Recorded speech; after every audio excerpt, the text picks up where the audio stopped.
Halo Sobat Kabaroto, balik lagi sama aku di Kabaroto YouTube channel.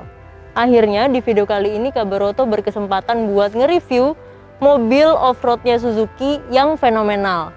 Kayak gimana selengkapnya? Tonton terus ya!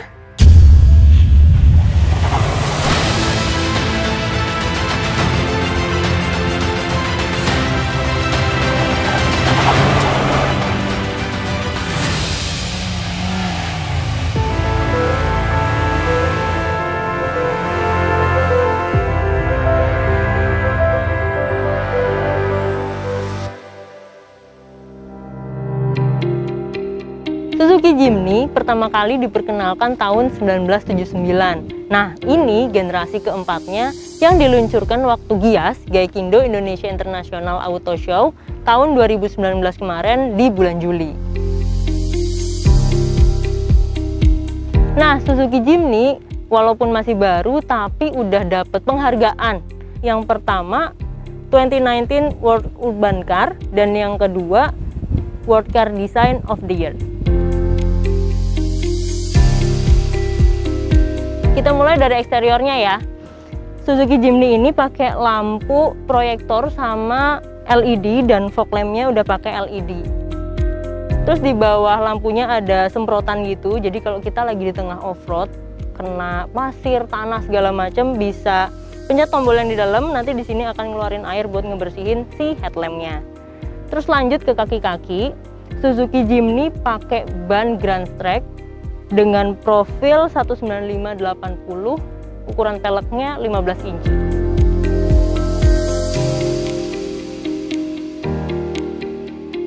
Ngomongin soal dimensi, Suzuki Jimny punya panjang 3625 mm, lebarnya 1645 mm, dan tinggi 1720 mm. Nah, untuk ground clearance-nya 210 mm. Kita lihat ke belakang, kayak mobil off-road kebanyakan, ban serepnya itu ada di punggung bagasi, dan untuk lampunya dia yang di belakang pakai halogen. Ini dibuka. Kalau bagasi di mobil off-road tentunya minim. Di belakang cuman ada space segini, kalau misalkan bangku belakangnya duduk disandarin kayak biasa. Kalau kursi belakangnya dilipat, dia bisa cukup luas buat penyimpanannya, tapi nggak terlalu rata.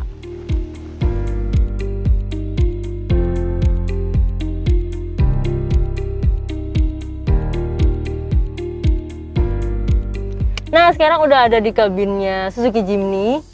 Karena dia emang nggak terlalu besar bodinya, jadi di dalamnya juga nggak terlalu lebar-lebar banget, tapi ini masih cukup nyaman dan enak untuk dua orang yang depan. Nanti kita cobain juga duduk di belakang. Untuk di depan, mulai dari setirnya, dia terintegrasi sama head unit di sini. Jadi di dashboard ini ada head unit buat sistem infotainment lah ya, hiburan selama kita pakai mobilnya. Di head unit ini emang nggak ada layar.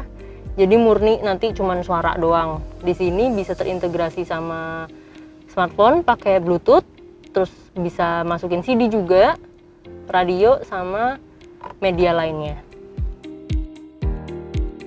Nah, turun di bawahnya lagi, di sini ada berbagai tombol pengaturan. Karena biasanya kan di trim pintu ini juga ada tombol ya. Tapi kalau di Suzuki Jimny semuanya ada di sini. Mulai dari pengaturan AC, terus tombol-tombol fitur, bahkan power window. Jadi mobil ini udah pakai power window ya, udah nggak manual lagi kita capek-capek muterin.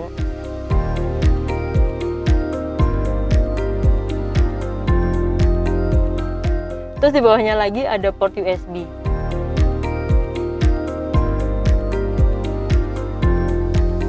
Ada ruang penyimpanan kecil di sini buat nyimpen-nyimpen semacam HP kalau misalkan ukurannya kecil dan tipis. Terus e-tol misalnya, karena mobil ini kan bisa tuh dibawa di aspal ya, di jalanan on-road, nggak cuma off-road doang. Nah, untuk di balik kemudinya ada setir yang udah dibalut sama kulit. Terus ada tombol-tombolnya juga, jadi mobil ini tuh udah didesain modern banget. Tombol-tombol ini terintegrasi sama head unitnya, jadi kayak mobil zaman sekarang banget. Mobil off-road ini juga bisa ngatur volume, terus angkat tutup telepon, sama bluetooth dari setir aja pengaturannya. Nah, buat nyemprotin air ke headlamp, ini ada tombolnya tuh di sebelah kanan, di bawahnya AC. Jadi Suzuki Jimny itu ada dua varian, manual sama matic. Kalau yang sekarang aku review itu yang versi manualnya, transmisi manualnya. Tapi sama, tetap ada dua tuas karena ini mobil off-road 4x4 sama tuas transmisi manualnya. Nah, di dashboard untuk penumpang yang di depan itu ada pegangannya. Jadi kalau misalkan perjalanan off-roadnya itu sangat mengguncang, dia bisa pegangan di sini. Kayak mobil off-road kebanyakan ya, di mana-mana kan mobil off-road ada pegangan buat di penumpang depan. Untuk penyimpanan di sini cukup minim, jadi cuma ada di space tengah ini aja.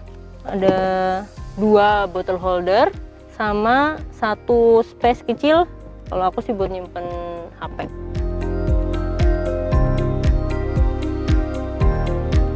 Nah, untuk joknya dia warnanya hitam dan dilapisin bahan fabric.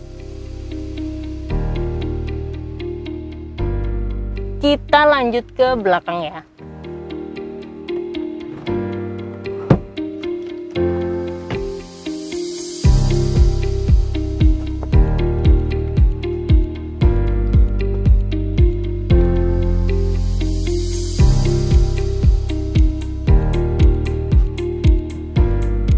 Karena badanku cukup kecil, jadi waktu naik untuk duduk di baris kedua atau yang di belakang ini nggak terlalu sulit. Tapi buat badan yang lebih gede dari aku dan lebih tinggi dari aku mungkin bakalan lebih susah.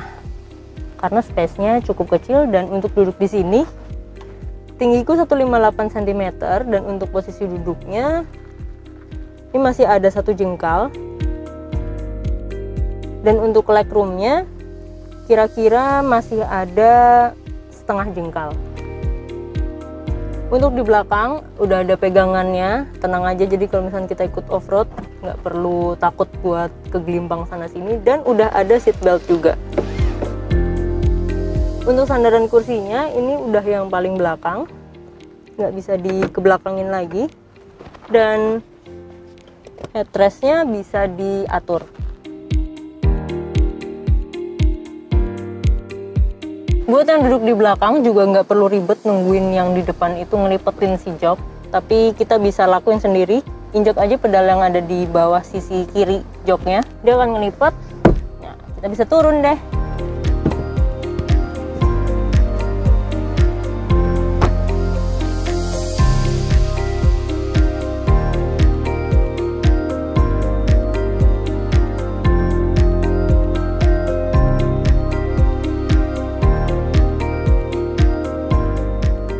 Soal posisi duduk masih nyaman tergolongnya, soalnya masih bisa diatur maju mundurnya, terus sandarannya juga, tapi sayangnya nggak ada naik turun joknya. Jadi buat yang tingginya kurang, buat ngelihat ke depan itu, apalagi ngeliat moncongnya mungkin agak berkurang visibilitasnya, tapi nggak terlalu mengganggu sih. Sekarang kita coba jalan, jangan lupa pakai seat belt ya.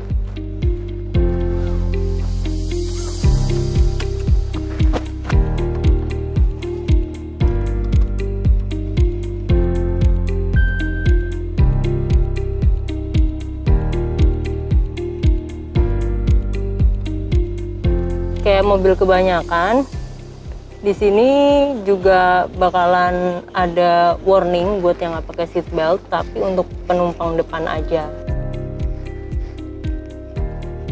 Jadi mobil ini udah dilengkapin sama 2 fitur, traction control sama hill start assist.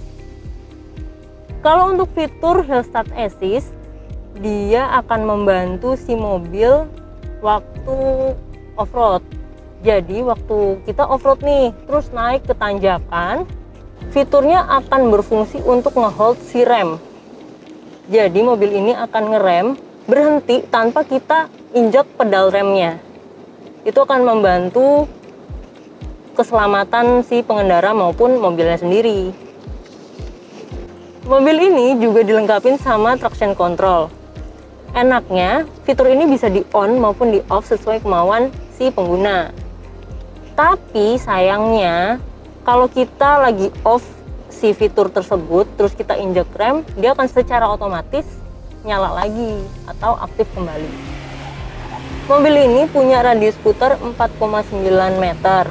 Jadi waktu kita pakai mobil ini untuk off-road, terus nemu lintasan yang gak terlalu besar jaraknya, mobil ini gak terlalu makan space.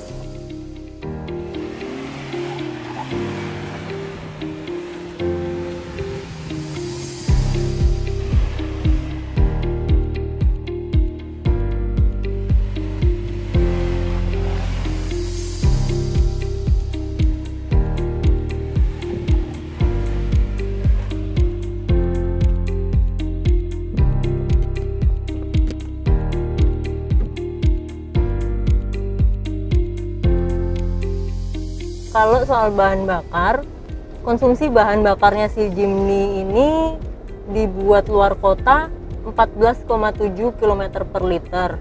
Tapi kalau buat off-road atau jalanan dalam kota bisa 14,1 km per liter aja.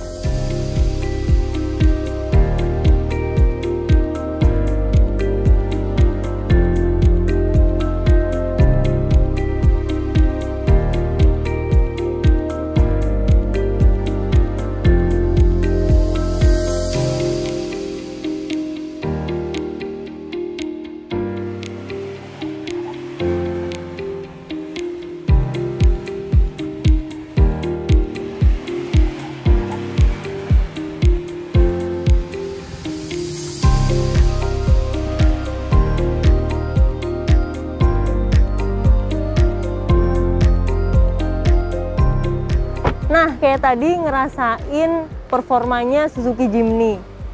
Sebagai perempuan, nyobain mobil off-road ternyata nggak semengerikan itu karena bodinya juga mungil, cocok sama cewek-cewek yang pengen punya mobil off-road.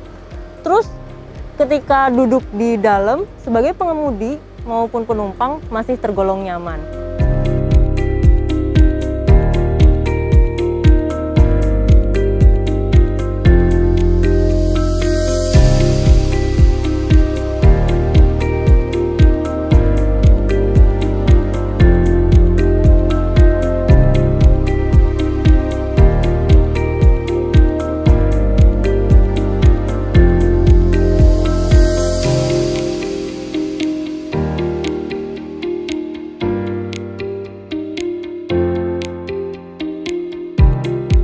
Sekian review kali ini, jangan lupa like, subscribe, dan komen. See you di video berikutnya ya!